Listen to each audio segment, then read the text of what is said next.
बिस्मिल्लाहिर्रहमानिर्रहीम। अस्सलामुअलैकुम। Welcome back to Almiyaz kitchen. मैं उम्मीद करती हूँ आप सब खैरियत से होंगे। आज मैं आप लोगों के लिए रसमलाई की रेसिपी लेके आई हूँ। बहुत ही सॉफ्ट, बहुत ही जूसी और बहुत ही मज़े की। इंशाल्लाह जब आप इसे बनाएंगे तो आपका दिल खुश हो जाएगा। वीडियो को बिना स्किप किए एंड तक देखें। चैनल पर नए हैं तो चैनल को सब्सक्राइब करें। तो चलें बनाना स्टार्ट करते हैं।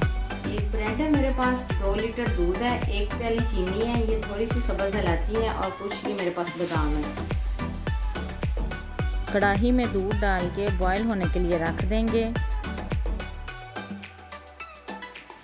अब मैं 8 अदद इलायची और कुछ बादाम ग्राइंड करके इसमें डाल दूंगी।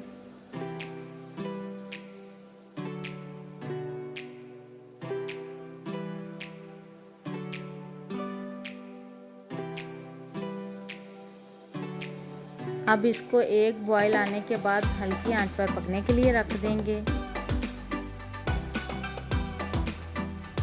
दूध हमारा तैयार हो चुका है। अब हम इसमें चीनी डाल देंगे।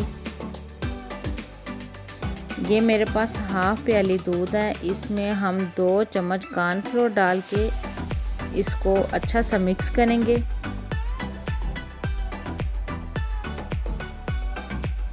आंच हल्की करके जो दूध में कॉर्नफ्लोर मिक्स किया था वो डाल के अब इसको हल्का हल्का मिक्स करेंगे।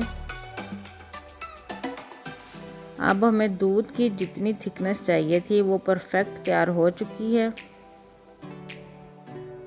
अब हम ब्रेड लेंगे और ये शेपर है मेरे पास, इसकी मदद से हम ब्रेड की कटिंग करेंगे। इसे हम ज़ाया नहीं करेंगे, इसकी हम ब्रेड क्रम्स तैयार करेंगे। इस तरह सारी ब्रेड की कटिंग करके फिर हम आपसे मिलते हैं। ब्रेड की कटिंग कर ली है, ये देख सकते हैं आप। अब एक बोल में ब्रेड के जो पीस हमने कटिंग किए थे वो डालेंगे और जो दूध हमने तैयार किया था वो डाल देंगे। दूध डाल के अब हम इसको बादामों के साथ गार्निश करके 1 घंटे के लिए फ्रिज में ठंडा होने के लिए रखेंगे। जी, मज़ेदार रसमलाई हमारी तैयार हो चुकी है। मैं उम्मीद करती हूँ आपको मेरी वीडियो ज़रूर पसंद आई होगी। मिलते हैं नेक्स्ट वीडियो में, तब तक के लिए अल्लाह हाफिज़।